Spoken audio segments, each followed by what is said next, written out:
Son fils l'a abandonnée avec un bébé au milieu du désert. Quelques heures plus tard, elle n'arrivait pas à croire ce qui venait de se passer. Peux-tu imaginer te réveiller un matin comme les autres, préparer le petit déjeuner pour ta famille comme tu le fais depuis plus de 60 ans, et que ce même jour, tes propres enfants te laissent seul au milieu du désert avec un bébé dans les bras? Que ferais-tu si les personnes qui ont grandi sous ton toit, que tu as nourries grâce à tes propres sacrifices, décidaient de te laisser sur une route déserte où le soleil brûle sans pitié et où l'aide semble impossible? Voici l'histoire réelle et déchirante de Béatrice, une grand-mère de 78 ans qui a vécu la pire trahison imaginable, mais qui nous enseignera aussi la leçon la plus puissante sur le véritable amour, la dignité et les miracles qui surviennent quand on s'y attend le moins. Reste jusqu'à la fin, car ce qui est arrivé ensuite changera ta façon de voir la vie pour toujours. Avant de continuer cette histoire qui te fera verser des larmes, n'oublie pas de liker et de nous laisser un commentaire pour nous dire de quel pays tu nous regardes. Tu nous suis depuis le Mexique, l'Espagne, l'Argentine? Nous aimerions savoir d'où tu nous vois, car ces histoires sont pour tous ceux qui savent ce que signifie le véritable amour et la valeur de la famille. Maintenant, prépare ton cœur, car cette histoire touchera ton âme du premier mot au dernier. Le soleil du matin entrait tiède par la fenêtre de la petite cuisine lorsque Béatrice ouvrit les yeux ce jeudi matin. Ses mains ridées, marquées par des décennies de travail acharné, s'étirèrent pour chercher les chaussons usés près du lit. L'horloge indiquait 5h30. Comme toujours, 78 années de vie n'avaient pas changé sa routine, se lever avant le reste de la maison pour préparer le café, le pain chaud et mettre la table. La maison où elle vivait avec son fils Roberto, sa belle-fille Patricia et ses 2 petits-enfants était modeste mais propre. Béatrice avait emménagé là 3 ans auparavant, après que la maison où elle avait élevé ses 4 enfants ait été vendue. « C'est mieux, maman », lui avait dit Roberto avec ce sourire qu'elle connaissait si bien. « Ainsi, tu seras avec nous, tu ne seras pas seule et tu pourras nous aider avec les enfants. » Et aider, c'est exactement ce que Béatrice avait fait. Dès le premier jour, elle était devenue la colonne invisible de cette famille. Elle se levait à l'aube pour préparer le petit déjeuner. Elle accompagnait Daniela, sa petite fille de 12 ans, à l'école. Elle nettoyait la maison de fond en comble, préparait les repas, lavait le linge, repassait. Et quand la nuit tombait, c'était elle qui restait éveillée pour bercer Miguelito, le bébé de 7 mois, quand il pleurait. Roberto travaillait dans une entreprise de construction et Patricia dans une boutique de vêtements au centre commercial. Tous 2 partaient tôt et rentraient tard, épuisés, souvent de mauvaise humeur. Béatrice les comprenait. La vie était difficile, l'argent ne suffisait jamais. Les dettes s'accumulaient. Elle ne se plaignait jamais. Elle avait élevé 4 enfants presque seule après que son mari Hernan soit mort d'une crise cardiaque quand Roberto, le plus jeune, n'avait que 8 ans. Ce matin-là, alors qu'elle remuait le café sur la cuisinière et coupait le pain acheté la veille avec les derniers billets de sa pension, Béatrice sentit un frisson étrange parcourir son dos. Ce n'était pas le froid, même si l'aube était fraîche. C'était quelque chose de plus profond, comme une prémonition qu'elle ne savait pas déchiffrer. « Bonjour, maman. » La voix de Roberto la surprit. Son fils entra dans la cuisine avec un visage fatigué, les yeux gonflés, les cheveux en désordre. Il avait 45 ans, mais semblait plus vieux. Les soucis l'avaient vieilli prématurément. « Bonjour, fiston. Le café est prêt. Veux-tu que je te prépare des œufs? » « Non, je n'ai pas faim, » répondit Roberto sèchement, se servant du café dans une tasse ébréchée. Il s'assit à la table sans la regarder. Béatrice remarqua quelque chose de différent chez lui, une tension dans ses épaules, une rigidité dans sa mâchoire. Elle connaissait son fils mieux que quiconque dans le monde. Il y avait quelque chose qui le rongeait de l'intérieur.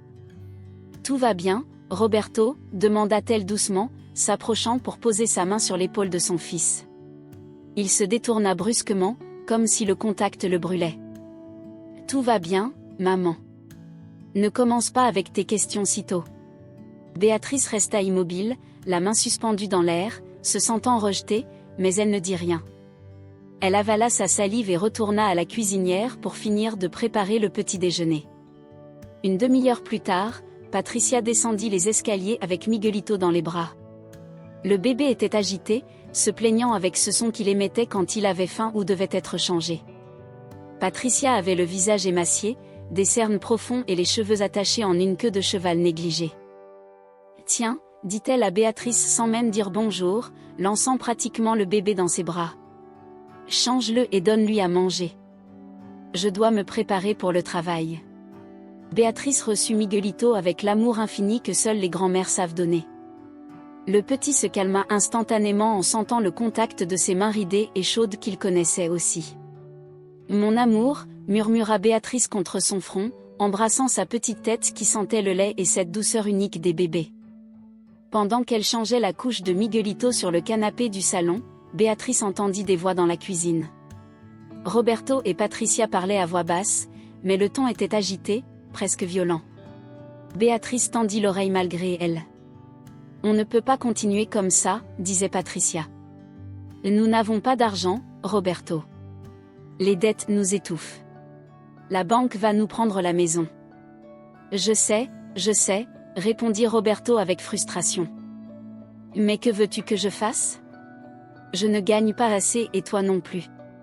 Ta mère a une pension, elle pourrait contribuer davantage.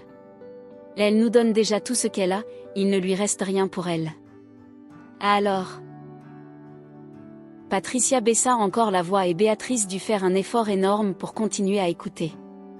Nous allons devoir prendre une décision difficile. Un silence lourd remplit la cuisine. Béatrice sentit son cœur s'accélérer. De quelle décision parlait-il ? Je ne peux pas, Patricia. C'est ma mère, dit Roberto finalement d'une voix brisée. C'est elle ou nous. C'est elle ou tes enfants. Tu dois choisir. Béatrice resta figée, tenant toujours les petites jambes potelées de Miguelito. Que tramait-il ? Une peur primitive commença à grandir dans sa poitrine, s'étendant comme une tache sombre. Le reste de la matinée se déroula dans une tension silencieuse. Daniela partit à l'école sans dire au revoir à sa grand-mère, ce qui était inhabituel car elle lui faisait toujours un bisou sur la joue. Patricia partit en courant au travail sans se retourner. Roberto resta un moment de plus enfermé dans sa chambre, parlant au téléphone à voix basse. Béatrice essaya de garder son calme en s'occupant de Miguelito, en nettoyant la maison, en préparant le repas, mais ses mains tremblaient légèrement et son esprit ne cessait de repasser cette conversation qu'elle avait entendue, c'est elle ou nous. Que signifiait exactement cela ? Vers 11h, Roberto descendit les escaliers avec une expression que Béatrice n'avait jamais vue. Il y avait quelque chose de froid dans ses yeux, quelque chose de décidé et terrible. « Maman, on va sortir, » dit-il sans préambule. « Prends Miguelito et monte dans la voiture. On va faire un tour. » « Un tour ?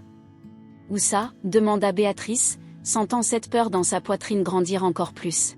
« On va juste sortir. Ne pose pas de questions et dépêche-toi. » Il y avait dans le ton de son fils quelque chose qui n'admettait aucune réplique. Béatrice, confuse et effrayée, prit Miguelito dans ses bras, attrapa son foulard bleu qu'elle portait toujours quand il faisait chaud et suivit Roberto jusqu'à la berline bleu foncé garée devant la maison. Patricia était déjà sur le siège passager. Daniela n'était pas avec eux. « Où est Daniela ?» demanda Béatrice en s'installant sur le siège arrière avec le bébé sur les genoux. « Elle est à l'école », répondit Patricia sans se retourner, fixant droit devant elle. Roberto démarra et ils commencèrent à rouler. Au début, Béatrice reconnut les rues du quartier, puis les avenues principales de la ville, mais après environ 20 minutes, ils prirent une route qu'elle ne connaissait pas, une route s'éloignant de plus en plus de la zone urbaine. « Roberto, où allons-nous » demanda Béatrice d'une voix plus ferme, exigeant une réponse. « Tais-toi, maman. »« Tu verras » répondit son fils avec une dureté qui fit se nouer la gorge de Béatrice. Ils continuèrent à conduire pendant presque 2 heures. La ville resta derrière eux. Les bâtiments firent place aux champs, puis aux terrains arides et enfin à l'immensité interminable du désert. Le paysage devint désolé, terre ocre à perte de vue, buissons secs épars, ciel bleu impeccable et un soleil commençant à chauffer intensément. Miguelito, qui avait dormi pendant la majeure partie du trajet, commença à s'agiter. Béatrice le berçait doucement, lui chantant à voix basse une berceuse qu'elle avait chantée à tous ses enfants et petits-enfants, mais sa voix tremblait. Ses yeux ne cessaient de scruter par la fenêtre ce paysage de plus en plus hostile, cette route solitaire où l'on ne voyait âme qui vive. « Roberto, s'il te plaît, dis-moi ce qui se passe » supplia Béatrice, ne supportant plus l'angoisse. Tu me fais peur ? Roberto ne répondit pas. Ses jointures étaient blanches à force de serrer le volant. Patricia continuait de regarder droit devant elle, avec une expression dure, presque cruelle. Finalement, après ce qui sembla une éternité, Roberto commença à ralentir. Il n'y avait rien à l'horizon, seulement la route asphaltée fissurée, le sable doré du désert s'étendant à l'infini dans toutes les directions et le silence accablant du néant. La voiture s'arrêta. Roberto coupa le moteur. Le silence qui suivit était assourdissant. Roberto commença à parler, « Béatrice ». Mais sa voix se brisa. « Et descends », dit Roberto sans la regarder, d'une voix monocorde, comme s'il lisait les instructions d'un manuel. « Et quoi ?» Béatrice ne pouvait pas croire ce qu'elle entendait. « J'ai dit descends. Toi et l'enfant. Descendez de la voiture. » « Roberto, fiston, je ne comprends pas. » cria Béatrice soudainement, se retournant face à sa colère. Ses yeux étaient injectés de sang, son visage déformé par un mélange de rage et de désespoir. « Je n'ai pas le temps pour ça. Descends maintenant. » Les mains de Béatrice tremblaient violemment en ouvrant la portière. Ses jambes peinaient à la soutenir lorsqu'elle posa les pieds sur le sol brûlant du désert. Elle tenait Miguelito contre sa poitrine, le bébé maintenant complètement réveillé et commençant à gémir, ressentant la tension dans l'air. « Roberto, s'il te plaît, ne fais pas ça, supplia Béatrice, les larmes commençant à rouler sur ses joues ridées. « Je ne sais pas ce qui se passe, mais on peut en parler, s'il te plaît, fiston. » Roberto descendit de la voiture et alla vers le coffre. Il sortit une vieille valise en cuir marron, usée et pleine de rayures. Il la jeta au sol à côté de Béatrice avec un bruit sourd. « Voici tes vêtements, dit-il d'une voix brisée. » Maintenant, lui aussi avait les larmes aux yeux, mais refusait de la regarder directement. « Et un peu de nourriture, c'est tout ce qu'on peut te donner. »« Quoi ? Qu'est-ce que tu dis ? Vous me laissez ici ?» La voix de Béatrice n'était qu'un souffle étouffé d'incrédulité et d'horreur. Patricia descendit alors de la voiture avec une expression dure comme l'acier. « Nous ne pouvons plus te garder, Béatrice. Je suis désolée, mais c'est la vérité. Tu nous ruines. Nous n'avons pas d'argent pour toi et maintenant avec l'enfant, c'est trop. Nous n'en pouvons plus. » « Quoi ?» Béatrice regardait sa belle-fille, incapable de comprendre ce qu'elle entendait. « L'enfant, mais Miguelito est ton fils. » « Exactement, » dit Patricia avec froideur. « C'est mon fils et c'est précisément pour cela que j'ai besoin que tu t'occupes de lui. Je n'ai pas de temps pour lui. Tu as toujours dit que tu l'aimais, que tu ferais n'importe quoi pour tes petits-enfants. Eh bien, voici ta chance de le prouver. » L'horreur sur le visage de Béatrice était indescriptible. Elle serra Miguelito contre sa poitrine tandis que le bébé commençait à pleurer, comme s'il pouvait sentir la monstruosité de ce qui se passait. « Vous ne pouvez pas faire ça, » dit Béatrice, la voix maintenant plus ferme malgré les larmes. « Vous ne pouvez pas nous abandonner ici au milieu du désert. C'est inhumain. Miguelito, c'est un bébé, c'est votre fils, comment pouvez-vous ? » « C'est déjà décidé, » interrompit Roberto, sans la regarder dans les yeux. « Il n'y a pas de retour en arrière. Nous avons fait ce que nous pouvions, maman. Nous t'avons donné un toit pendant 3 ans. Nous t'avons nourri, mais nous ne pouvons plus continuer. C'est ça ou perdre la maison. C'est ça ou que Daniela abandonne l'école. Tu comprends ? Nous n'avons pas le choix. » « Et bien sûr qu'ils ont le choix, » cria Béatrice avec une force qu'elle ne savait pas posséder. « Le choix, c'est d'être humain. Le choix, c'est de se rappeler que je suis ta mère, que je t'ai élevée seule après la mort de ton père, que j'ai travaillé jour et nuit pour que toi et tes frères et sœurs puissiez étudier, manger, avoir des vêtements, et c'est ainsi que tu me remercies. » Quelque chose se brisa sur le visage de Roberto. Pendant un instant, Béatrice vit son fils, le vrai Roberto, l'enfant qu'il avait été, essayant de sortir de cet homme endurci par les circonstances. Mais Patricia parla alors. « Allons-y, Roberto, ça suffit. » Et comme si ces mots étaient un ordre, Roberto se redressa, avala sa salive et retourna à la voiture sans prononcer un mot de plus. « Roberto. Roberto, s'il te plaît, cria Béatrice en courant derrière la voiture avec Miguelito dans les bras, les larmes lui brouillant la vue. « S'il te plaît, ne me fais pas ça, prends au moins l'enfant, il est innocent, Roberto. » Mais le moteur était déjà en marche. La berline bleu foncé commença à avancer, soulevant un nuage de poussière dorée. Béatrice courut tant qu'elle put, ses jambes fatiguées trébuchant sur la terre inégale, sa respiration saccadée, son cœur brisé en 1000 morceaux. « Roberto, fiston, s'il te plaît. » La voiture s'éloigna, de plus en plus petite, de plus en plus lointaine, jusqu'à n'être plus qu'un point sombre à l'horizon brillant, puis plus rien, rien d'autre que le silence écrasant du désert, le soleil brûlant au zénith, la route vide s'étendant dans les deux directions sans un seul véhicule à l'horizon, et les pleurs inconsolables d'un bébé de 7 mois. Béatrice resta debout au milieu de la route, immobile, Miguelito pleurant dans ses bras, incapable de comprendre ce qui venait de se passer. Ses propres enfants l'avaient abandonnée, l'avaient laissée tomber comme si elle n'était rien. Et pas seulement elle, ils avaient aussi abandonné leur propre fils, leur propre bébé, leur propre sang. Ses jambes fléchirent. Elle s'effondra sur l'asphalte brûlant, s'asseyant lourdement, tenant toujours Miguelito contre sa poitrine.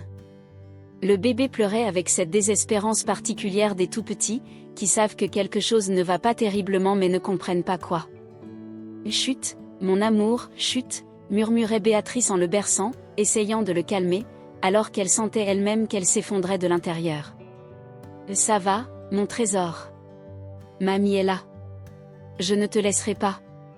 Jamais je ne te laisserai. » Le soleil continuait de monter dans le ciel, de plus en plus chaud. Pas un seul nuage, pas une ombre, aucun abri. Au loin, Béatrice pouvait voir les ondulations de chaleur déformant l'air, ces illusions d'optique que le désert crée quand les températures deviennent insupportables. Finalement, avec des mouvements maladroits et douloureux, Béatrice se leva.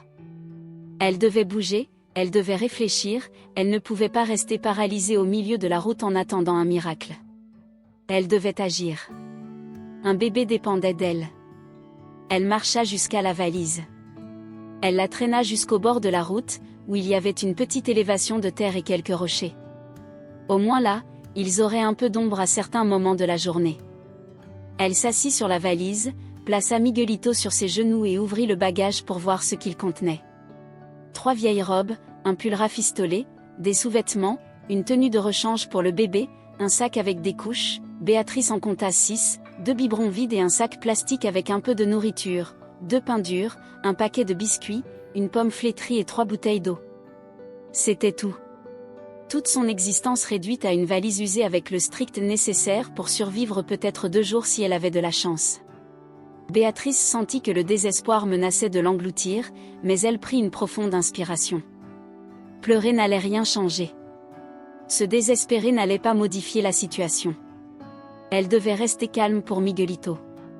Le petit avait besoin qu'elle soit forte. Elle prit une des bouteilles d'eau et humidifia un vieux chiffon trouvé au fond de la valise. Avec un soin infini, elle nettoya le visage de Miguelito, qui continuait de pleurer, mais maintenant avec moins d'intensité, des sanglots entrecoupés qui brisaient le cœur. Le bébé avait les joues rouges, les yeux gonflés de tant pleurer, son petit corps tremblant. « Tu as faim, n'est-ce pas mon amour ?» murmura Béatrice. Elle chercha dans sa mémoire. Patricia n'avait pas mis de lait en poudre dans la valise. Elle espérait sûrement que Béatrice fasse de la magie ou s'en fichait simplement. Béatrice prit un des biscuits, le mastiqua jusqu'à obtenir une pâte dans sa bouche et, avec une extrême précaution, en mit un peu sur les lèvres de Miguelito. Le bébé refusa d'abord, mais quand Béatrice répéta l'action en ajoutant un peu d'eau, le petit commença à accepter cette nourriture, désespérément affamé. Ce n'était pas l'idéal, ce n'était pas correct, mais c'était tout ce qu'elle avait. Pendant qu'elle nourrissait Miguelito ainsi, Béatrice regardait la route dans les 2 sens. Quelqu'un devait passer. C'était une route. Après tout, elle ne pouvait pas être complètement abandonnée. Quelqu'un devait passer éventuellement. Mais 1 heure passa, puis 2, et aucun véhicule ne passa. Le soleil atteignit son zénith. La chaleur était suffocante. Béatrice utilisa une de ses robes pour créer une sorte de voile improvisé, se couvrant elle et Miguelito du soleil direct. Mais la chaleur ne venait pas seulement d'en haut. L'asphalte irradiait un feu qui semblait brûler la plante de ses pieds à travers ses chaussures usées. La terre du désert reflétait la chaleur comme un gigantesque four. Miguelito avait cessé de pleurer, épuisé. Il dormait agité dans les bras de Béatrice, son petit corps en sueur, sa respiration un peu accélérée. Béatrice l'observait avec un mélange d'amour infini et de terreur. Et si le bébé se déshydratait? Et s'il tombait malade à cause de la chaleur? Et si elle ne pouvait pas le protéger? Mon Dieu! Murmura Béatrice en regardant le ciel clair, les larmes séchant sur ses joues avant même de pouvoir tomber. Je sais que je n'ai pas été la meilleure personne. Je sais que j'ai fait des erreurs dans ma vie, mais ce bébé est innocent. Il n'a rien fait de mal. S'il te plaît, je t'en supplie, protège-le, envoie de l'aide. Ne laisse rien lui arriver. Tu peux prendre ma vie si tu veux, mais sauve Miguelito, s'il te plaît. La prière sortit du plus profond de son être, chargée de toute la douleur, du désespoir et de l'amour qu'elle ressentait. Et quand elle eut terminé, elle ressentit une étrange sérénité. Elle ne savait pas d'où cela venait, mais elle la sentit comme si quelque chose de plus grand qu'elle l'écoutait. Les heures passèrent lentement. L'après-midi arriva et le soleil commença sa descente. La chaleur diminua un peu, mais pas beaucoup. Béatrice donna à Miguelito plus d'eau, plus de biscuits mastiqués. Le bébé mangeait peu, visiblement inconfortable, manquant son lait, son berceau, la normalité de sa routine. Quand le crépuscule commença à peindre le ciel de nuances orange et rouge, Béatrice entendit un bruit, qu'elle crut d'abord imaginaire, mais ce n'était pas le cas. C'était le moteur d'un véhicule. Elle se leva d'un bond, le cœur battant. Elle protégea Miguelito d'un bras et de l'autre fit des signes désespérés. Un camion apparut à l'horizon, venant du nord. Il était vieux, rouillé, avançant lentement. « Ici, s'il vous plaît. Aidez-nous » cria Béatrice, agitant les bras frénétiquement, sortant au milieu de la route. Le camion ralentit. Le conducteur, un homme d'une soixantaine d'années, barbe grisonnante et chapeau de paille usé, sortit la tête par la fenêtre avec une expression de surprise. « Que faites-vous ici, madame » demanda l'homme, la voix rauque mais pas hostile. « S'il vous plaît, aidez-moi » supplia Béatrice en s'approchant du camion. « On m'a laissé ici. Moi et mon petit-fils. S'il vous plaît, nous avons besoin d'aide. » L'homme la regarda avec un mélange d'incrédulité et de compassion. Il descendit de son vieux pick-up à la peinture écaillée et s'approcha d'elle. « Vous dites qu'on vous a laissé ici? Qui ferait une chose pareille? »« Mon fils. » Et dit Béatrice, la voix brisée de nouveau par ce mot désormais si amer. « Et ma belle-fille nous ont abandonnés. S'il vous plaît, nous devons aller quelque part, n'importe où, un village, une ville. » L'homme regarda Miguelito, qui avait recommencé à pleurer, et son visage se durcit d'indignation. « Ça, c'est criminel. Comment peut-on abandonner un bébé? »« S'il vous plaît, » répéta Béatrice. Elle n'avait plus la force d'expliquer davantage. Elle avait juste besoin que cet inconnu les aide. « Montez, » dit l'homme sans hésiter. « Je vais à San Miguel del Désert. C'est à environ 80 km d'ici. C'est un petit village, mais il y a une clinique et un refuge. Nous pouvons y aller. » Les larmes de gratitude jaillirent des yeux de Béatrice. « Merci, merci, que Dieu vous bénisse, merci. » L'homme, qui se présenta sous le nom d'Esteban, les aida à monter dans le camion, plaça la valise à l'arrière et remit le moteur en marche. Alors qu'ils roulaient sur cette route déserte, maintenant dans la direction opposée à celle que Roberto avait prise, Esteban jeta un coup d'œil à la vieille femme avec le bébé dans les bras. « Je ne peux pas croire que quelqu'un fasse ça, abandonner sa propre mère et son propre fils. Quel genre de personne fait une chose pareille ?» Béatrice ne répondit pas. Elle n'avait pas de réponse. N'entendait pas comment son fils, l'enfant qu'elle avait bercé dans ses bras, à qui elle avait chanté des berceuses, à qui elle avait appris à marcher et à prononcer ses premiers mots, avait pu devenir quelqu'un capable d'un acte aussi monstrueux. Esteban demanda après un moment s'il avait d'autres enfants. « Oui » répondit Béatrice d'une voix fatiguée. « 3 autres. Une fille dans le Nord travaille comme infirmière et 2 fils, l'un dans la capitale et l'autre parti à l'étranger il y a des années. Mais cela fait longtemps que je ne leur parle plus. La vie, le travail, nous avons pris nos distances. Les avez-vous appelés? Savent-ils ce qui s'est passé? Béatrice secoua la tête. Je n'ai pas de téléphone. Roberto et Patricia ne m'ont jamais laissé en avoir un. Ils disaient que je n'en avais pas besoin, que pourquoi dépenser de l'argent pour ça? Esteban serra la mâchoire. C'est aussi une forme d'abus, madame, vous isoler de cette façon. Béatrice n'y avait jamais pensé ainsi.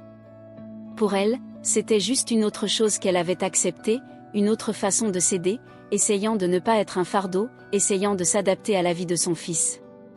Le chemin vers San Miguel du désert sembla interminable. Miguelito s'endormit enfin, épuisé par les pleurs et la chaleur. Béatrice le tenait avec tant de tendresse, tant d'amour, qu'Esteban sentit un nœud se former dans sa gorge en la voyant. Esteban parla soudain, rompant le silence. Ma femme et moi avons perdu notre fils il y a 15 ans.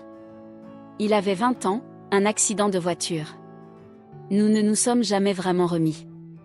Et voir cela, voir quelqu'un abandonner sa mère et son fils alors que nous aurions tout donné pour retrouver notre garçon. Sa voix se brisa et il dut avaler sa salive pour continuer.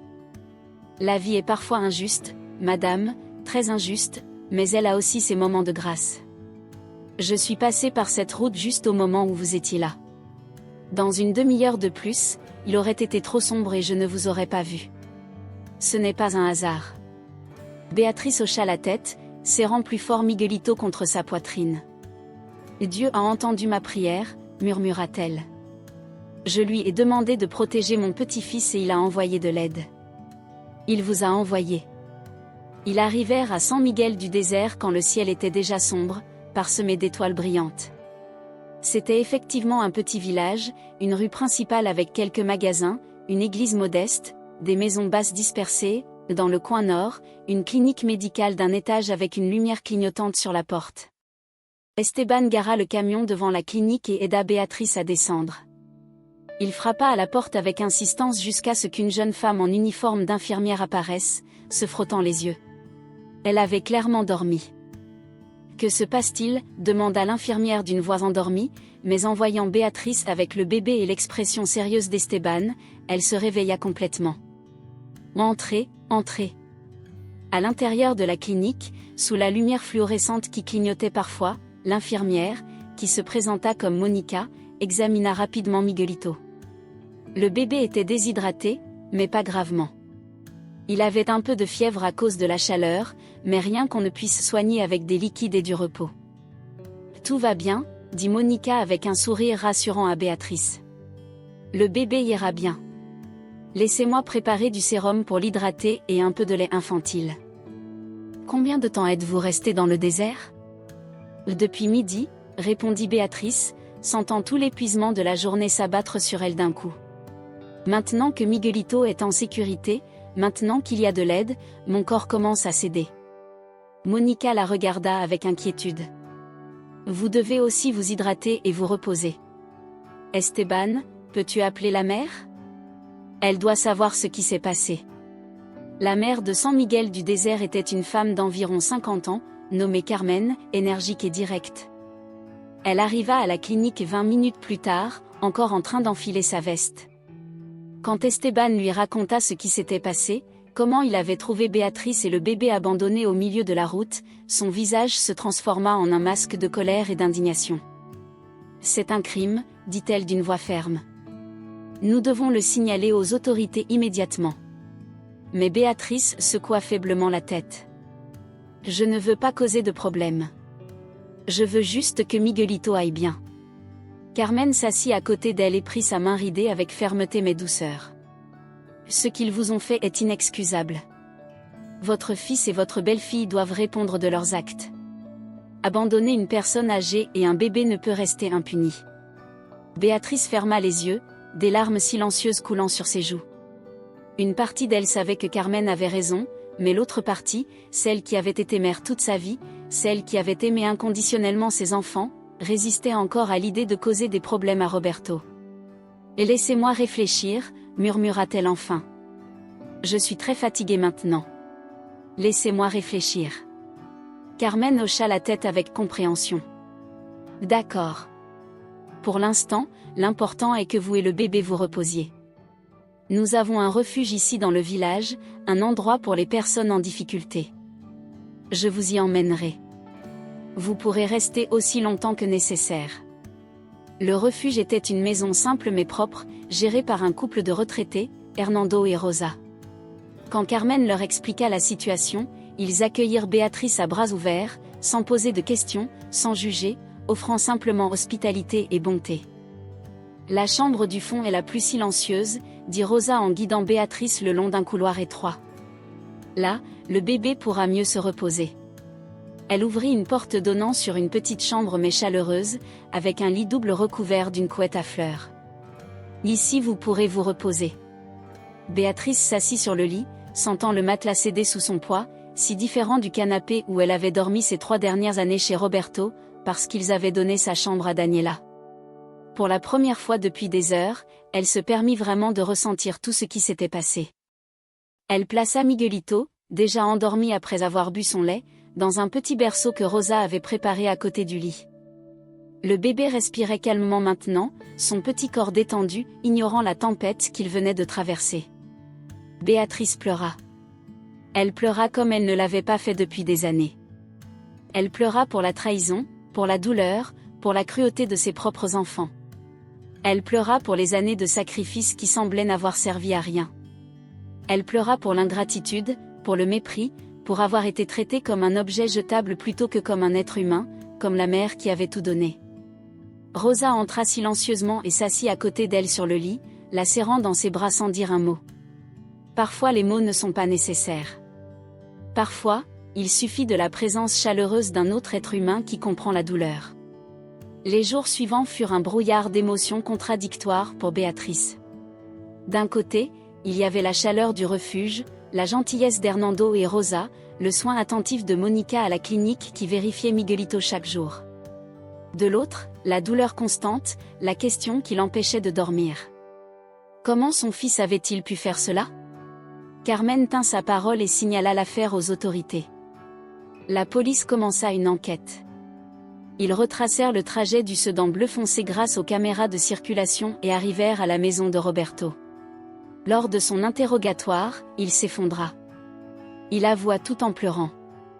Le désespoir financier, les dettes écrasantes, la pression de Patricia, la terrible décision d'abandonner sa mère et son fils cadet, croyant que quelqu'un les trouverait éventuellement. Nous ne voulions pas les tuer, dit Roberto dans sa déclaration.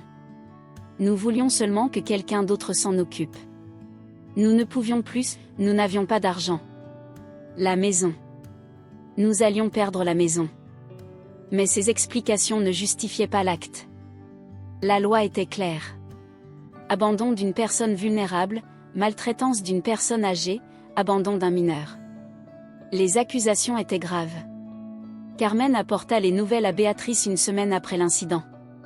Elles étaient assises dans le petit jardin du refuge, à l'ombre d'un vieux mesquite. Miguelito jouait sur une couverture au sol, gazouillant, heureux, ignorant tout. « Ils ont retrouvé votre fils, dit Carmen doucement. Il a tout avoué. Le parquet veut engager des poursuites, mais ils ont besoin de savoir si vous souhaitez porter plainte officiellement. » Béatrice regarda ses mains ridées, ses mains qui avaient tant travaillé, qui avaient cuisiné des milliers de repas, lavé d'innombrables vêtements, nettoyé, cousu, caressé, consolé. Des mains de mère, des mains qui tremblaient légèrement maintenant. « Que se passerait-il si je portais plainte ?» demanda-t-elle d'une voix à peine audible. « Ils iraient probablement en prison pendant plusieurs années. » Béatrice ferma les yeux. L'image de Roberto enfant lui revint en mémoire. Il avait peut-être 5 ou 6 ans. Il était tombé de son vélo et s'était écorché les genoux. Il était venu en courant vers elle en pleurant, elle l'avait consolé, nettoyé ses blessures, embrassé sur le front. « Tout ira bien, mon amour, lui avait-elle dit. Maman est là. Je serai toujours là pour toi. » Quelle ironie. Elle avait toujours été là pour lui, mais quand elle avait eu besoin de lui, il n'était pas là. « Je ne sais pas, » admit Béatrice. « C'est mon fils, c'est son fils qui l'a abandonné dans le désert pour mourir. » Carmen répondit avec fermeté mais sans dureté.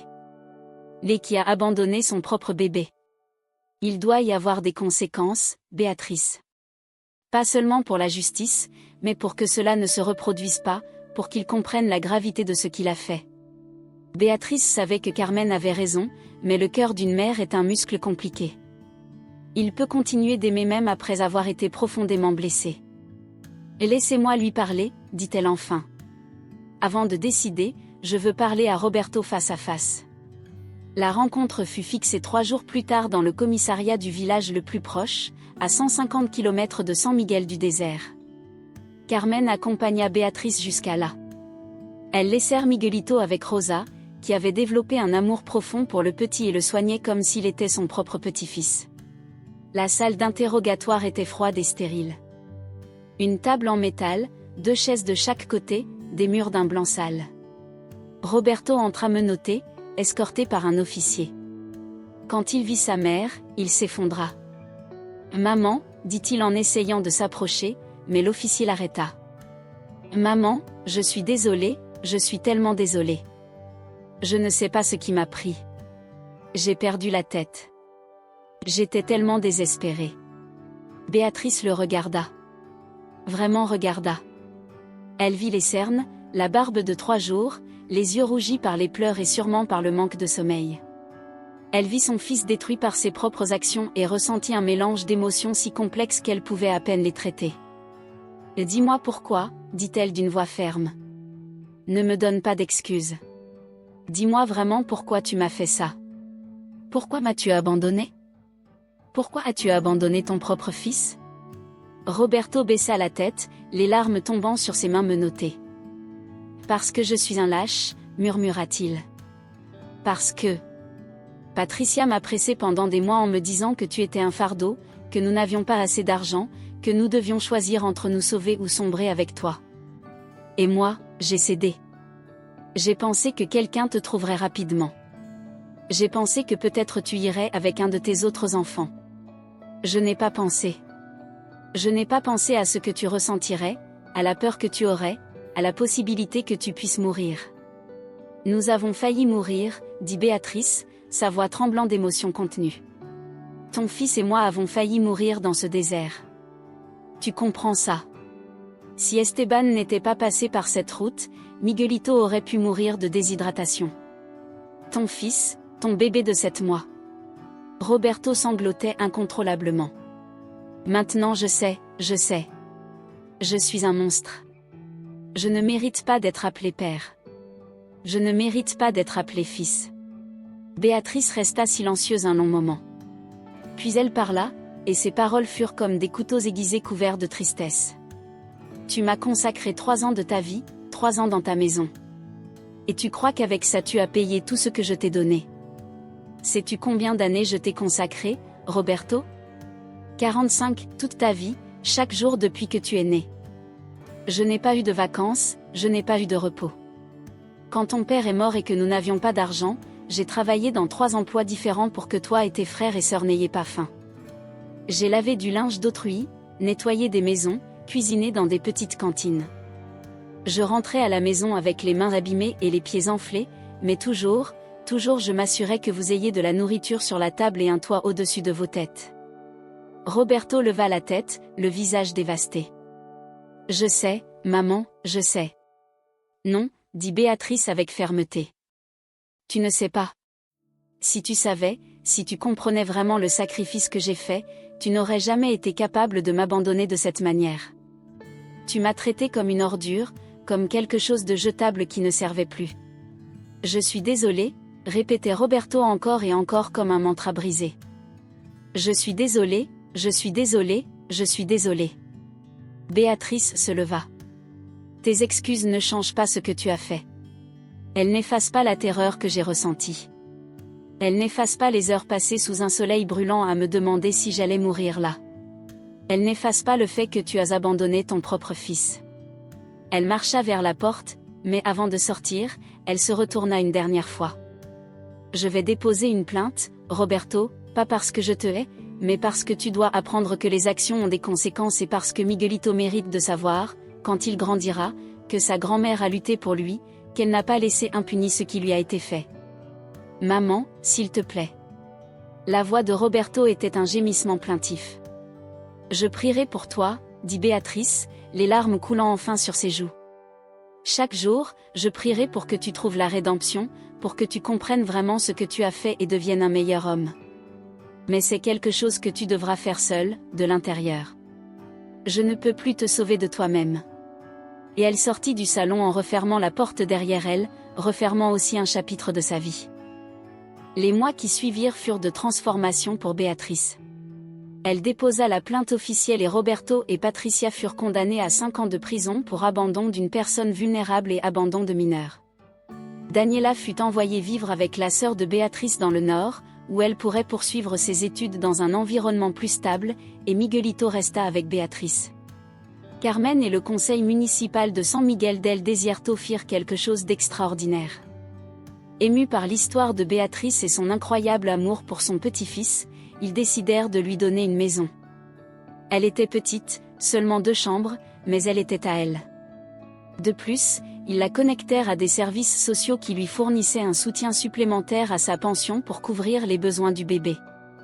Personne ne mérite ce qui t'est arrivé, lui dit Carmen en lui remettant les clés de la petite maison.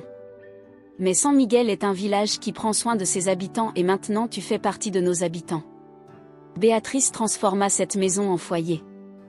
Rosa et Hernando devinrent les grands-parents adoptifs de Miguelito, les visitant chaque jour, aidant quand Béatrice avait besoin d'un répit.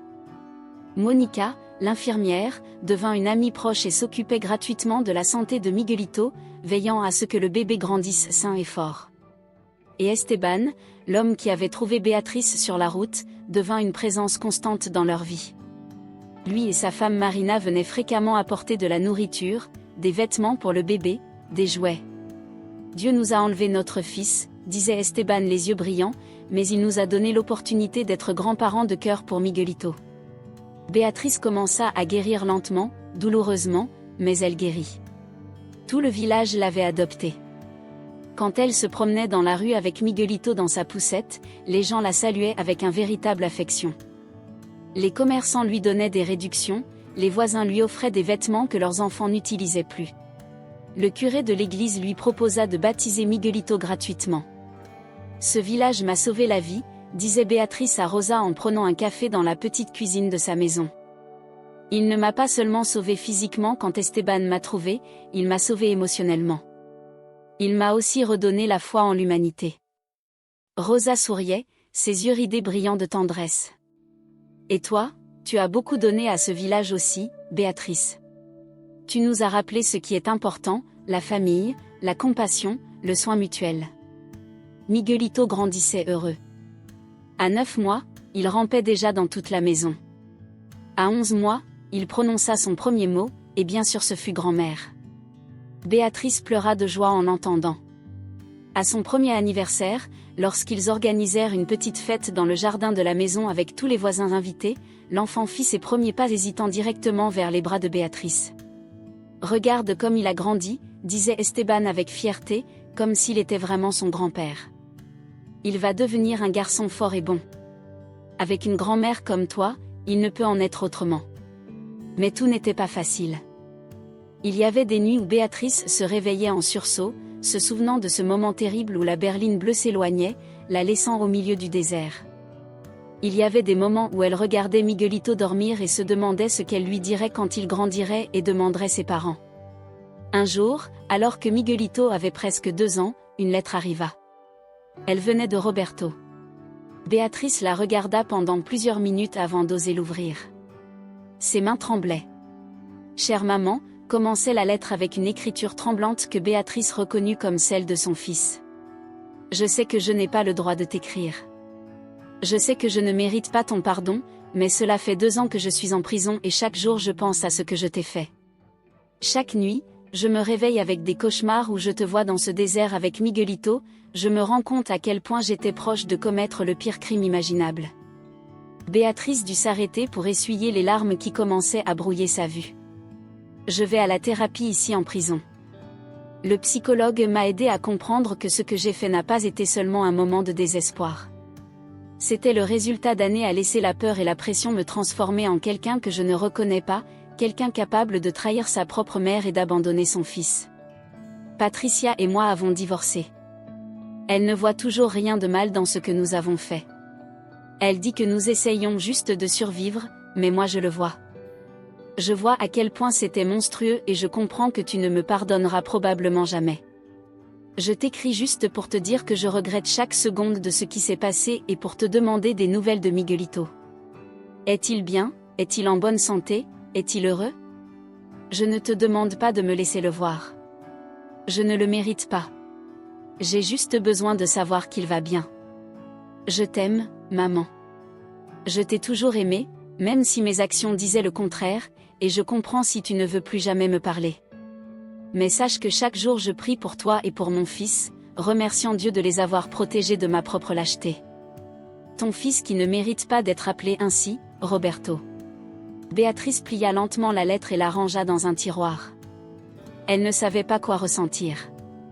Il y avait encore de la colère, de la douleur, de la trahison, mais il y avait aussi autre chose, une toute petite graine de quelque chose qui, peut-être avec le temps, pourrait se transformer en pardon. Elle ne répondit pas à la lettre. Pas encore, mais elle la garda. Les mois passèrent. Miguelito eut 2 ans et demi.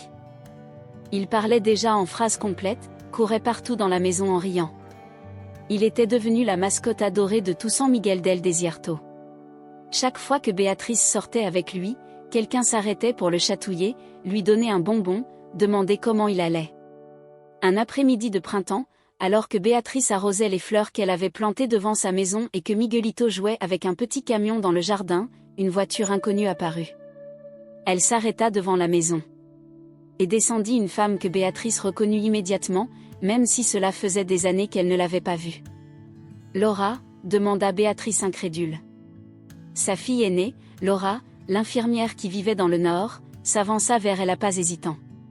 Ses yeux étaient rouges, comme si elle avait pleuré tout le chemin. Maman, dit Laura, la voix brisée. Maman, je viens d'apprendre ce qui s'est passé. Roberto m'a appelé de prison il y a une semaine et m'a tout raconté. Je ne pouvais pas le croire. J'ai pris le premier bus que j'ai pu et... Ah, maman, je suis tellement désolée. Et elle s'effondra dans les bras de Béatrice, sanglotant comme une petite fille. Béatrice la serra dans ses bras, surprise mais aussi profondément émue. Laura avait toujours été différente de Roberto, plus indépendante, plus forte. Mais aussi plus distante. Il avait été difficile de garder le contact avec elle au fil des ans. J'aurais dû être là, sanglotait Laura. J'aurais dû savoir que quelque chose n'allait pas. J'aurais dû appeler plus souvent, visiter plus. Mais j'étais tellement occupée avec mon travail, avec ma vie, que j'ai oublié ce qui était le plus important pour toi. Chut, ma fille, ça va, consola Béatrice en caressant les cheveux de sa fille, comme elle le faisait quand elle était petite. Ce n'est pas vrai, protesta Laura, en se reculant pour regarder sa mère dans les yeux. Ce que Roberto t'a fait est impardonnable et je suis aussi coupable de ne pas avoir été présente, de t'avoir laissé seule avec lui. Si j'avais su qu'il te traitait mal, tu ne pouvais pas savoir, dit Béatrice doucement. Je ne me suis jamais plainte, je n'ai jamais rien dit. Exactement. Et c'est le problème. Tu as toujours été comme ça, maman. Toujours à te sacrifier, toujours à taire ta douleur pour ne déranger personne. Mais c'est fini maintenant. Laura prit les mains ridées de sa mère entre les siennes. Je viens te prendre avec moi, toi et Miguelito. J'ai une grande maison. Il y a de la place pour vous deux. Tu peux vivre avec moi. Je peux t'aider à t'occuper de l'enfant. Je peux être la fille que j'aurais dû être dès le départ. Béatrice regarda sa fille, voyant en elle la petite fille qu'elle avait portée sur son dos en travaillant à nettoyer des maisons d'autrui, l'adolescente brillante qui avait obtenu une bourse pour étudier l'infirmerie, la femme réussie qu'elle était devenue, et elle ressentit un mélange de fierté et de tristesse. Laura, mon amour, dit Béatrice avec douceur. Je te remercie vraiment pour ton offre, mais regarde autour de toi, dit-elle en montrant le petit jardin avec les fleurs qu'elle avait plantées, la maison modeste mais accueillante, la rue tranquille où les voisins commençaient déjà à jeter un œil curieux à la voiture inconnue. C'est ma maison maintenant. San Miguel m'a donné ce dont j'avais besoin quand j'en avais le plus besoin. Il m'a donné une communauté, il m'a donné de l'amour, il m'a donné un but. Miguelito, qui avait joué jusque-là, s'approcha alors et tira sur la jupe de Béatrice. Mamie, qui est-ce? C'est ta tante Laura, mon chéri, dit Béatrice en soulevant l'enfant dans ses bras. C'est ma fille, ta tante. Laura regarda Miguelito et ses yeux se remplirent de larmes à nouveau. Bonjour, petit, murmura-t-elle. J'aurais dû faire partie de ta vie depuis le début. Pendant les jours suivants, Laura resta à San Miguel, logeant dans la petite auberge du village. Elle passait la plupart du temps avec Béatrice et Miguelito, découvrant la communauté qui avait adopté sa mère, écoutant l'histoire complète de ce qui s'était passé. C'est incroyable, dit Laura à Béatrice un après-midi alors qu'elle prenait de la limonade sur le porche en regardant Miguelito jouer avec Esteban dans le jardin. Dans un endroit où tu n'avais rien, tu as tout trouvé, et dans la maison où tu avais ta famille, tu n'avais rien. La vraie famille n'est pas toujours celle du sang, répondit Béatrice avec sagesse. Parfois, c'est la famille que tu choisis, celle qui te choisit. Laura acquiesça en s'essuyant une larme. Pourras-tu un jour pardonner à Roberto? Béatrice soupira profondément. Je ne sais pas. Peut-être un jour. Le pardon n'est pas quelque chose qui vient du jour au lendemain. C'est un processus, un long chemin, mais je travaille dessus pour moi, pas pour lui. Parce que garder du ressentiment, c'est comme prendre du poison en espérant que l'autre personne meure. Tu es plus forte que je ne pourrais l'être, dit Laura avec admiration. Ce n'est pas de la force, corrigea Béatrice. C'est de la survie. C'est décider chaque jour de se lever et d'avancer malgré la douleur. C'est regarder Miguelito et se rappeler pourquoi la vie vaut la peine d'être vécue. Avant de partir, Laura donna à Béatrice une enveloppe d'argent. C'est pour Miguelito, dit-elle lorsque Béatrice tenta de refuser. Pour son éducation, pour son avenir, et je viendrai vous rendre visite chaque mois. Je te le promets. Je ne serai plus une fille absente. Et elle tint sa promesse. Chaque mois, une enveloppe arrivait avec de l'argent et tous les 2 mois, Laura apparaissait en personne avec des cadeaux pour Miguelito, de la nourriture pour Béatrice et surtout du temps. Du temps pour parler, pour rire, pour pleurer ensemble, pour reconstruire la relation qu'elles avaient laissé se faner. Les autres frères commencèrent aussi à apparaître. D'abord Andrés, qui vivait dans la capitale et qui arriva honteux et repentant, s'excusant de ne pas avoir été présent. Puis Roré, revenu de l'étranger spécialement pour voir sa mère et rencontrer son neveu. Roberto nous a tous menti, expliqua Andrés pendant sa visite. Et elle nous a dit que tu allais bien, que tu étais heureuse avec lui, que tu n'avais besoin de rien. Nous n'avons jamais su qu'il te traitait mal. Et quand nous avons appris ce qu'il avait fait, l'important est qu'il soit là maintenant, dit Béatrice en embrassant ses enfants. Et à ce moment-là, entourée de Laura, Andrés et Roré, avec Miguelito jouant à leurs pieds et les voisins de San Miguel passant pour saluer, Béatrice ressentit quelque chose qu'elle n'avait pas ressenti depuis longtemps. Plénitude. Ce n'était pas la famille parfaite qu'elle avait imaginée, ce n'était pas la vie qu'elle avait planifiée, mais c'était sa vie et elle était belle. Lorsque Miguelito eut 3 ans, ils organisèrent une grande fête sur la place principale de San Miguel del Desierto. Presque tout le village y assista. Il y avait de la musique, de la nourriture, des rires, de la joie. Miguelito courait entre les tables, poursuivi joyeusement par d'autres enfants du village, son rire clair et cristallin remplissant l'air. Carmen, qui avait été réélue mère, prit le micro improvisé installé pour l'occasion. « Je voudrais dire quelques mots », annonça-t-elle, et tout le monde se tut. Il y a 3 ans, cette communauté a été témoin d'un acte terrible. Une grand-mère et son petit-fils ont été abandonnés, laissés pour mourir dans le désert. Mais nous avons aussi été témoins de quelque chose de beau, la capacité de l'esprit humain à survivre, à guérir, à pardonner, à aimer. Tous regardèrent Béatrice, assise à une table avec ses enfants autour, Miguelito sur ses genoux, mangeant du gâteau avec les mains. Béatrice nous a enseigné beaucoup de choses, continua Carmen. Elle nous a appris l'amour inconditionnel, la résilience, la dignité au milieu de la souffrance, la communauté et ce que signifie réellement prendre soin de son prochain. Ce village est meilleur parce qu'elle est là. Nous sommes tous meilleurs parce qu'elle est là. Les applaudissements remplirent la place. Béatrice sentit les larmes couler sur ses joues, mais c'était de bonnes larmes, des larmes de gratitude, de joie, de guérison. Esteban s'approcha d'elle et posa une main sur son épaule. « Tu te souviens de ce jour sur la route ?» lui demanda-t-il doucement. « Quand je t'ai trouvé et que tu m'as dit que tu avais prié pour que Dieu protège Miguelito. » Béatrice acquiesça, incapable de parler à cause de l'émotion. « Ta prière a été entendue, » dit Esteban. « Mais ce n'était pas seulement Miguelito qui a été protégé ce jour-là, c'était toi aussi. Et en te protégeant, Dieu nous a offert un cadeau à tous. Il nous a donné la possibilité de devenir de meilleures personnes, de montrer que l'amour et la bonté sont plus forts que la cruauté et l'abandon. » Cette nuit-là, quand tout fut terminé et que Béatrice coucha Miguelito dans son lit, l'enfant la regarda avec ses grands yeux sombres et lui demanda « Mamie, pourquoi tout le monde t'aime autant ?» Béatrice sourit en caressant doucement les cheveux du petit. « Parce que l'amour est quelque chose qui se multiplie quand on le partage, mon chéri. Quand tu donnes de l'amour, tu reçois de l'amour. Quand tu aides les autres t'aident. C'est ainsi que le monde fonctionne quand les gens choisissent d'être bons. »« Je t'aime beaucoup, mamie, » murmura Miguelito, déjà à moitié endormi. « Et moi je t'aime plus que les mots ne peuvent exprimer, mon amour, » répondit Béatrice en l'embrassant sur le front.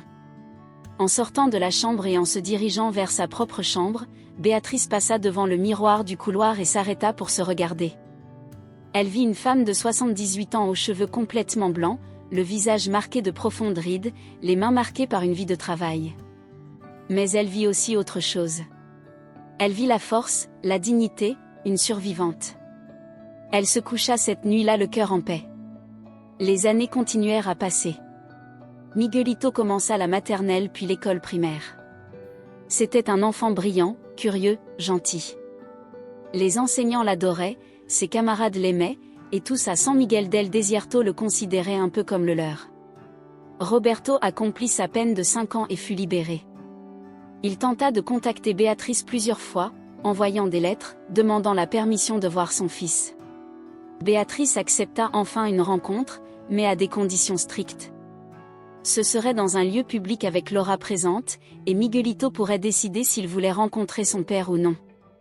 L'enfant, qui avait maintenant 7 ans, écouta toute l'histoire. Béatrice ne lui mentit pas. Elle lui parla de l'abandon, mais aussi du repentir. Elle lui parla de l'erreur terrible que son père avait commise, mais aussi du fait que les gens peuvent changer. « Veux-tu le rencontrer ?» demanda Béatrice doucement. Miguelito y réfléchit longuement. Finalement, il acquiesça.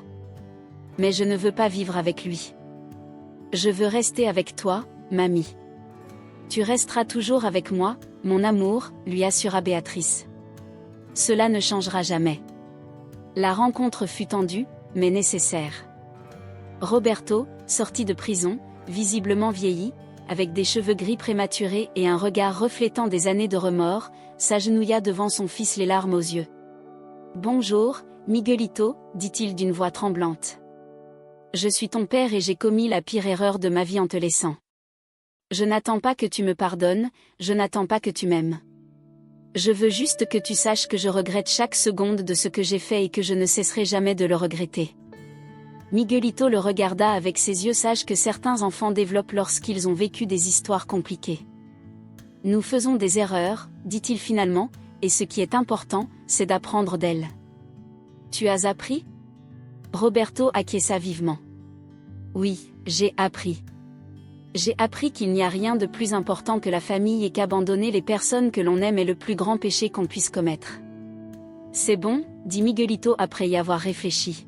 « Tu peux venir me voir parfois, mais ma mamie est ma maman. C'est elle qui m'a élevé. Elle m'aime et je l'aime. » Béatrice sentit son cœur se gonfler en entendant ces mots. Toute la douleur, toute la souffrance, toute la trahison, avaient d'une manière ou d'une autre valu la peine, car elles avaient conduit à ce moment. À cet enfant incroyable, choisissant l'amour plutôt que le ressentiment. Roberto commença à rendre visite occasionnellement. Au début, c'était gênant, forcé, mais avec le temps il commença à construire une relation avec Miguelito. Ce n'était pas la relation père-fils traditionnelle, c'était quelque chose de plus compliqué, construit sur des bases fragiles nécessitant des soins constants, mais c'était quelque chose. Et Béatrice, avec sa sagesse acquise à travers la souffrance, comprit que c'était suffisant, ce n'était pas parfait, mais c'était réel.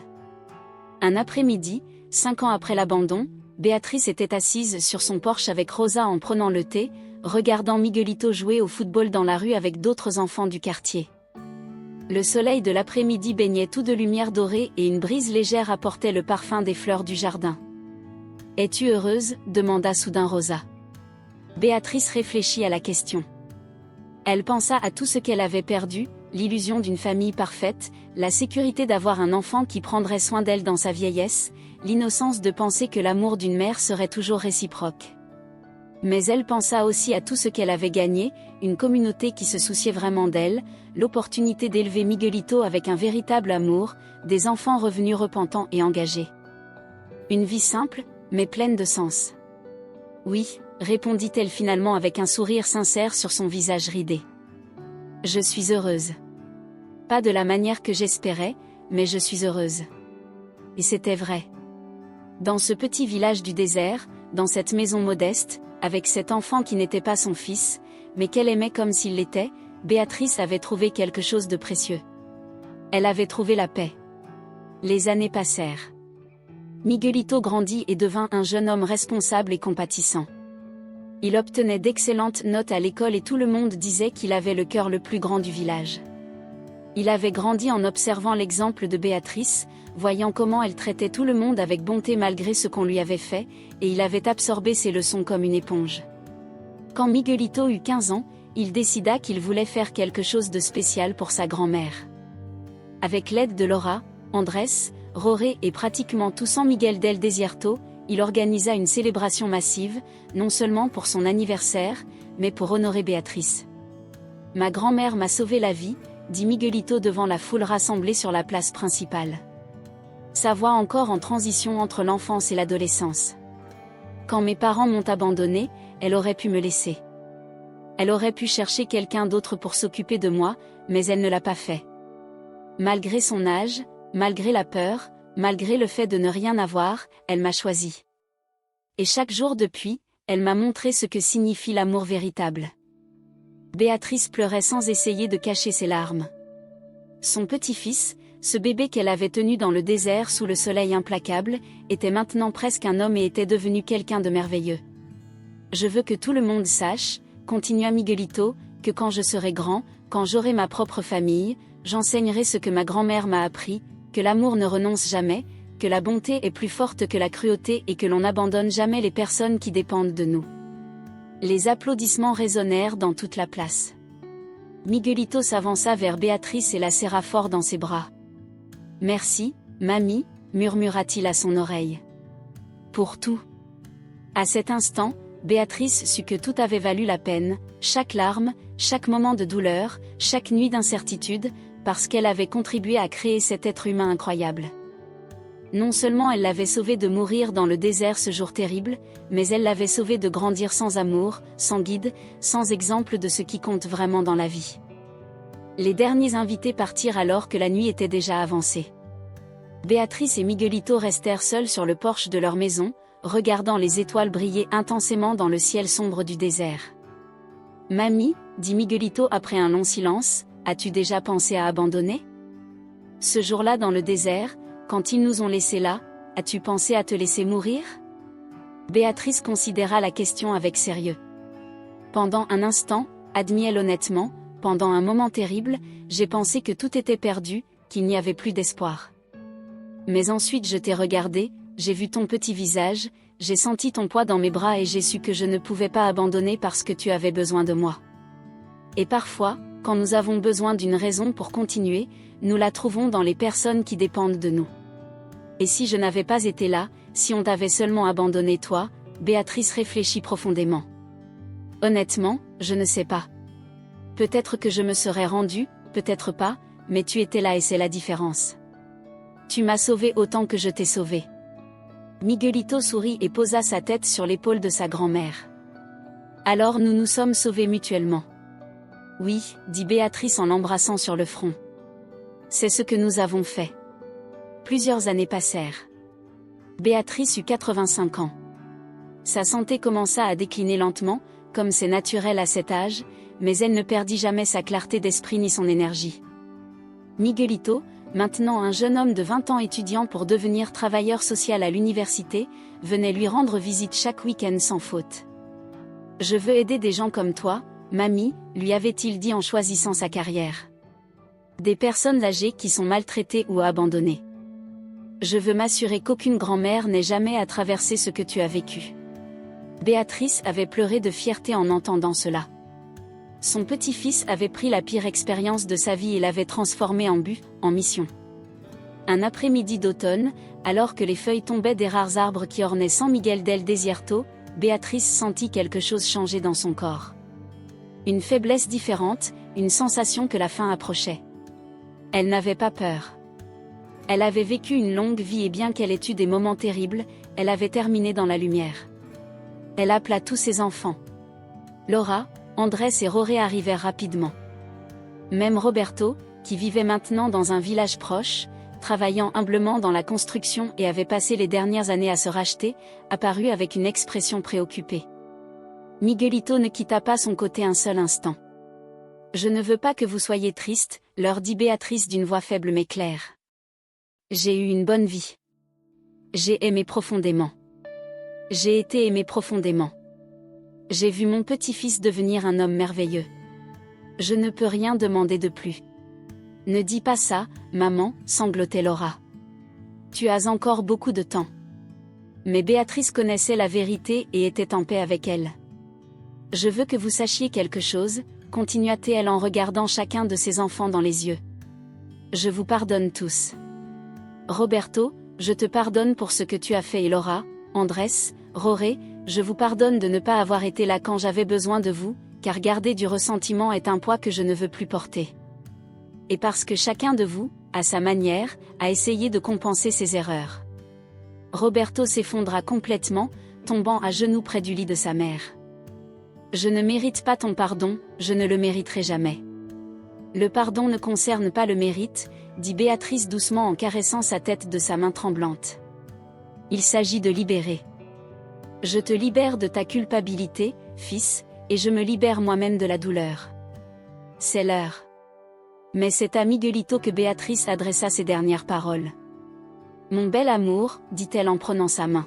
« Tu as été ma plus grande joie, mon plus beau cadeau. Je veux que tu saches que chaque moment difficile a valu la peine parce qu'il t'avait. Je veux que tu vives ta vie pleinement, que tu aimes sans peur, que tu pardonnes quand c'est nécessaire, que tu sois la lumière dans l'obscurité de quelqu'un d'autre, tout comme tu as été ma lumière. Je ne peux pas le faire sans toi, mamie, » pleurait Miguelito en s'agrippant à sa main. « Si tu peux, » dit Béatrice avec ses dernières forces, « parce que tout ce que je suis vit en toi. Chaque leçon, chaque moment d'amour, chaque exemple de force, tu les portes en toi. Et quand tu auras besoin de guide, ferme les yeux et écoute ton cœur. Là, tu me trouveras toujours. » Béatrice ferma les yeux cet après-midi tranquille d'automne avec un sourire sur les lèvres, entourée de ses enfants et de son petit-fils bien-aimé, avec le son des cloches de l'église tintant doucement au loin et l'odeur des fleurs de son jardin entrant par la fenêtre. Elle s'en alla. Tout San Miguel del Desierto assista à ses funérailles. La petite église ne pouvait contenir tout le monde, beaucoup restèrent dehors, remplissant la place. Esteban et Marina étaient là, Rosa et Hernando, Carmen la mère, Monica l'infirmière et des centaines de personnes dont la vie avait été touchée par Béatrice, sa bonté, son exemple. Miguelito prononça l'éloge funèbre. Avec 20 ans, mais la sagesse de quelqu'un de beaucoup plus âgé, il parla de l'amour, du sacrifice, de la dignité au milieu de la souffrance. Ma grand-mère m'a appris que la vraie famille se construit avec l'amour, pas avec le sang, dit-il d'une voix claire malgré les larmes. Elle m'a appris que le pardon est un cadeau que l'on se fait à soi-même. Elle m'a appris que même dans les moments les plus sombres, quand tout semble perdu, il y a toujours de l'espoir, toujours une raison de continuer. Il regarda le cercueil simple mais magnifique, couvert des fleurs que Béatrice avait aimées. Elle avait été abandonnée dans le désert pour mourir, mais au lieu de mourir, elle avait fleuri. Elle transforma le lieu le plus hostile en un foyer. Elle transforma la trahison la plus profonde en une leçon d'amour et nous montra à tous que la véritable force n'est pas de ne jamais tomber, mais de se relever chaque fois que l'on tombe. « Je t'aime, mamie », conclut-il, sa voix enfin brisée. Et je te promets que je vivrai d'une manière qui te rendrait fier. J'aiderai les autres comme tu m'as aidé. J'aimerai comme tu as aimé et je n'oublierai jamais les leçons que tu m'as données. Ils enterrèrent Béatrice au cimetière de San Miguel del Desierto, sous un vieux mesquite qui donnait de l'ombre.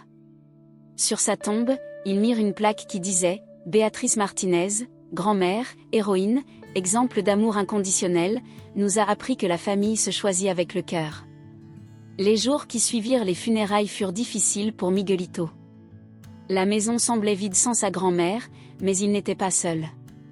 Laura resta avec lui pendant des semaines. Rosa et Hernando lui rendaient visite quotidiennement. Esteban et Marina l'invitaient à manger. Tout San Miguel le couvrit d'amour, lui montrant qu'il avait aussi hérité de la famille élargie que sa grand-mère avait construite. Un jour, en nettoyant les affaires de Béatrice, Miguelito trouva un journal. Il ne savait pas que sa grand-mère écrivait. Avec des mains tremblantes, il l'ouvrit. Les premières entrées dataient de 5 ans auparavant. Juste après l'abandon. Jour 1 après le désert, disait la première entrée de la main tremblante de Béatrice. Je n'arrive toujours pas à croire ce qui s'est passé, mon propre fils, mais je regarde Miguelito dormir paisiblement et je sais que je dois être forte, pas pour moi, mais pour lui. Je trouverai le moyen. Je le trouve toujours. Miguelito lut chaque entrée. C'étaient des pages et des pages de réflexion profonde sur la douleur, le pardon, l'amour, la vie.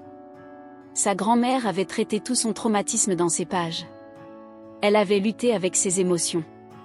Elle avait cherché un sens dans la souffrance. Une entrée en particulier toucha profondément son cœur. Elle datait d'à peine 6 mois. Aujourd'hui, Miguelito m'a demandé si je regrette parfois de l'avoir élevé. Je crois qu'il voulait s'assurer que je ne suis pas un fardeau pour lui. Je lui ai dit la vérité, qu'il est la raison pour laquelle je suis encore en vie, que chaque ride sur mon visage raconte une histoire et que les plus profondes, les plus belles, sont celles qu'il m'a données. Les rides de rire avec lui, les rides de m'inquiéter pour lui, les rides d'aimer avec chaque fibre de mon être. Parfois, les gens me demandent si j'ai vraiment pardonné à Roberto. La vérité est que le pardon est un processus quotidien. Il y a des jours où je le ressens sincèrement dans mon cœur. Il y a des jours où la douleur revient et je dois travailler dessus à nouveau. Mais je choisis toujours de pardonner, pas pour Roberto, mais pour moi. Parce que j'ai réalisé que garder du ressentiment, c'est comme boire du poison en espérant qu'il tombe malade. Ma plus grande fierté est de voir qui Miguelito est devenu. Malgré avoir été abandonné, malgré avoir vécu une situation si traumatisante en étant bébé, il est devenu la personne la plus compatissante que je connaisse. Cela me dit que ce que j'ai fait, la façon dont je l'ai élevé, a fonctionné. L'amour a triomphé. L'amour triomphe toujours. Miguelito ferma le journal, les larmes coulant sur ses joues. Il sut à cet instant que sa grand-mère lui avait laissé bien plus que des souvenirs. Elle lui avait laissé un manuel de vie, un guide sur comment être humain dans un monde parfois cruel, comment aimer quand c'est difficile, comment pardonner quand cela semble impossible, comment trouver de l'espoir quand tout semble perdu. Les années passèrent. Miguelito obtint son diplôme universitaire avec mention. Il trouva un emploi dans une organisation qui défendait les droits des personnes âgées. Il se spécialisa dans les cas d'abus et de négligence, devenant une voix pour ceux qui, comme sa grand-mère, avaient été maltraités par leur propre famille. Il se maria avec une femme merveilleuse nommée Carolina, qui avait entendu l'histoire de Béatrice et était tombée amoureuse autant de Miguelito que de l'héritage de sa grand-mère. Ils eurent 2 enfants, une fille qu'ils appelèrent Béatrice et un garçon qu'ils appelèrent Esteban. Chaque année, le jour de l'anniversaire de l'abandon dans le désert, Miguelito organisait un événement à San Miguel del Desierto. On l'appelait le jour où l'amour triomphe. C'était une journée dédiée à honorer les personnes âgées, à rassembler les familles, à rappeler que le véritable amour n'abandonne jamais. Roberto assistait chaque année. Maintenant, c'était un homme de 60 ans, complètement grisonnant, avec une expression perpétuellement repentante sur le visage. Il avait consacré le reste de sa vie à travailler dans des centres pour personnes âgées, s'occupant gratuitement de celles qui n'avaient pas de famille. C'était sa manière de se racheter, même s'il savait que cela ne serait jamais suffisant. Ta grand-mère était une meilleure personne que je ne le serai jamais, dit-il à Miguelito lors d'un de ces événements. Mais grâce à elle, au moins je suis devenue une meilleure personne que celle que j'étais. » Miguelito le serra dans ses bras. Il avait appris de sa grand-mère que le pardon est un processus, mais qu'il vaut la peine d'être tenté.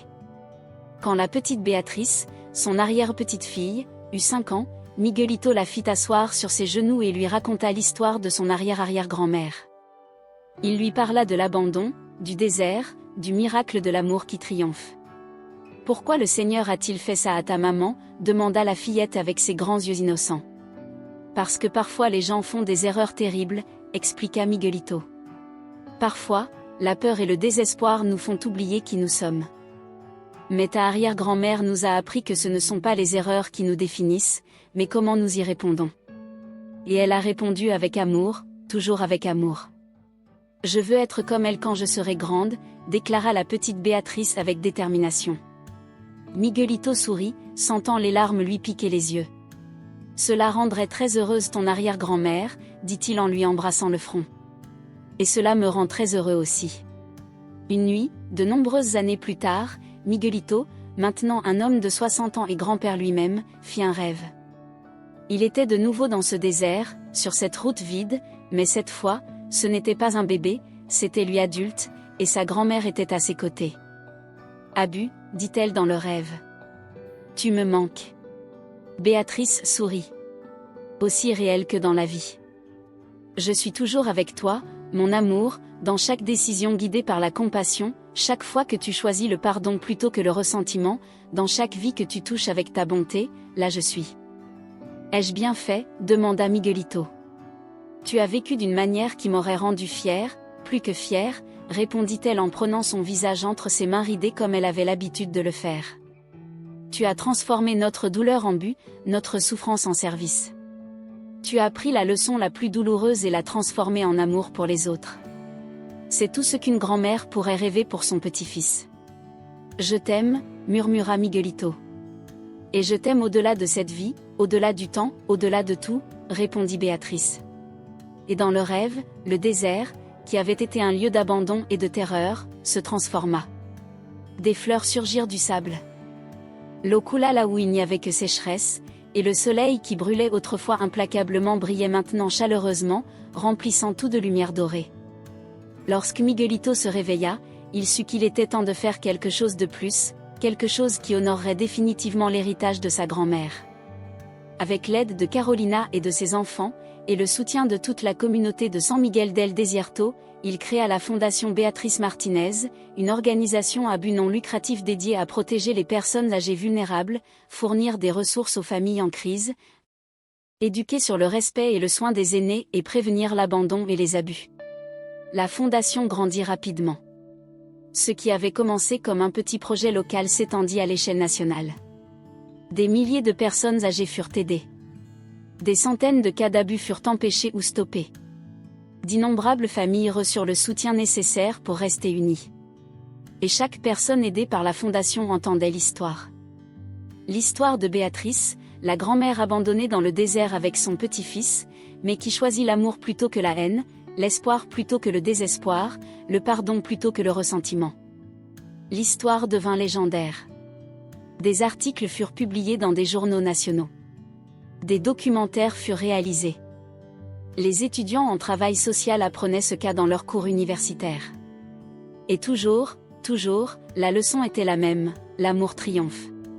Même dans les circonstances les plus sombres, l'amour a le pouvoir de transformer, guérir et racheter. San Miguel del Desierto devint un lieu de pèlerinage pour ceux qui avaient entendu l'histoire. Ils voulaient voir le village qui avait accueilli Béatrice. Ils voulaient visiter sa tombe. Ils voulaient ressentir la présence de cette communauté qui avait montré ce que signifie réellement prendre soin les uns des autres. La petite maison où Béatrice avait vécu fut préservée comme un petit musée. Les pièces furent conservées telles qu'elle les avait laissées. Le jardin fleurissait encore, entretenu avec amour par les voisins. Et dans le salon, un livre d'or permettait aux visiteurs de laisser des messages. « Merci de nous avoir appris qu'il n'est jamais trop tard pour choisir l'amour », disait l'un. « Ton histoire m'a donné la force de pardonner à celui qui m'a fait du mal », disait un autre. « Je suis venu ici en pensant que c'était un simple voyage touristique. Je repars avec une leçon de vie que je n'oublierai jamais », écrivait un autre, page après page de témoignages de personnes dont la vie avait été touchée par l'histoire d'une vieille femme qui refusa de se rendre, choisit de protéger un bébé abandonné malgré sa propre sécurité, et transforma la pire trahison en la plus grande leçon d'amour. Lorsque Miguelito eut 70 ans, le même âge que sa grand-mère avait lorsqu'il naquit, il organisa un événement spécial. Il invita tous ceux qui avaient fait partie de l'histoire. Laura, maintenant une femme de 85 ans, mais toujours active et pleine de vie. Andrés et Roré, tous deux retraités, mais dévoués aux œuvres caritatives. Même Roberto, maintenant un homme de 95 ans, fragile mais encore vivant, portant toujours le poids de son erreur mais aussi le témoignage de sa rédemption. Esteban était décédé des années auparavant, ainsi que Rosa et Hernando, mais leurs enfants et petits-enfants étaient présents, poursuivant l'héritage de bonté de leurs parents. Carmen, l'ancienne mère, était également partie, mais sa fille, occupant désormais le même poste, était présente, ainsi que des centaines d'autres, des personnes aidées par la Fondation Béatrice Martinez, des familles réconciliées grâce au programme de médiation, des personnes âgées ayant retrouvé refuge et dignité lorsque leur propre famille les avait rejetés. Miguelito se tenait devant eux tous sur la même place où, des années auparavant, avait été célébré le funérail de sa grand-mère. Mais maintenant, il n'y avait pas de tristesse, il y avait célébration. Ma grand-mère m'a sauvé la vie quand j'étais bébé, commença Miguelito. Sa voix encore forte malgré les années, mais elle fit bien plus que cela. Elle nous a sauvés de devenir des personnes acceptant la cruauté comme normale. Elle nous a appris qu'il vaut la peine de lutter pour la bonté, même quand c'est difficile, surtout quand c'est difficile. Il désigna autour de lui, tous les visages rassemblés. Chacun de vous fait partie de son héritage. Chaque acte de bonté que vous accomplissez, chaque fois que vous choisissez de pardonner plutôt que de nourrir du ressentiment, chaque fois que vous aidez quelqu'un de vulnérable, vous honorez sa mémoire, vous montrez qu'elle n'a pas souffert en vain. Le désert où on nous abandonna était un lieu de mort, continua-t-il. Mais ma grand-mère l'a transformé en lieu de vie. Et c'est aussi notre défi, prendre les déserts de nos propres vies, les moments de trahison, de douleur, de perte, et les transformer en oasis d'espoir, d'amour, de rédemption. Les applaudissements remplissaient la place et tandis que le soleil se couchait sur San Miguel del Desierto, peignant le ciel avec les mêmes tons dorés et rouges que ce jour terrible des années auparavant, Miguelito ressentit une paix profonde. Sa grand-mère avait pris le pire que la vie pouvait offrir et l'avait transformé en meilleur. Elle avait été abandonnée mais refusa de rester dans cet abandon. Elle avait été trahie mais choisit le pardon.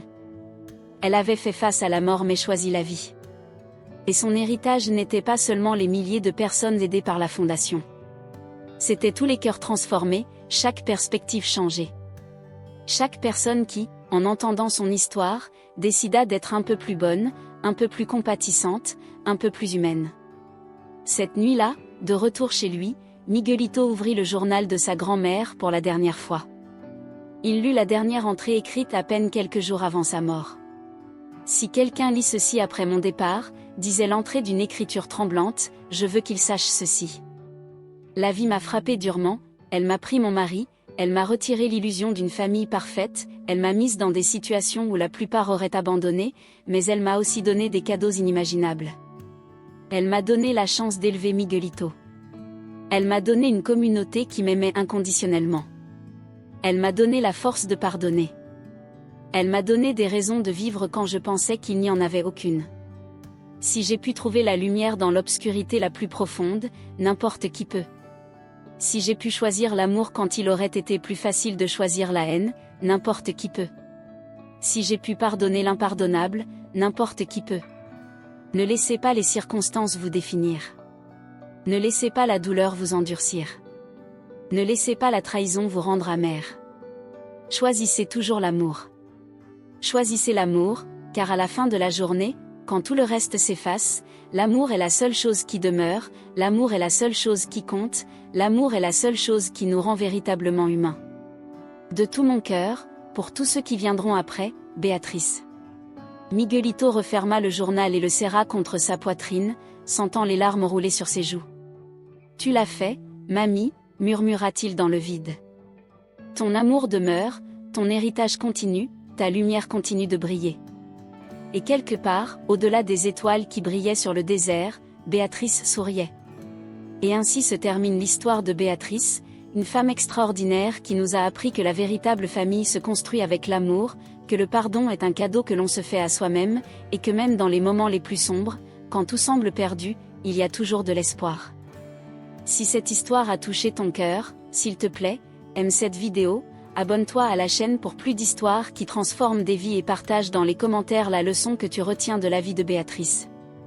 Ton interaction nous aide à atteindre plus de personnes qui ont besoin d'entendre ce message d'espoir et d'amour. Et ne pars pas encore, car dans la prochaine vidéo qui apparaît à l'écran, je te raconte une autre histoire incroyable que tu ne voudras pas manquer. Clique dessus et continue avec nous ce voyage à travers des histoires qui touchent l'âme et nous rappellent le meilleur de l'être humain.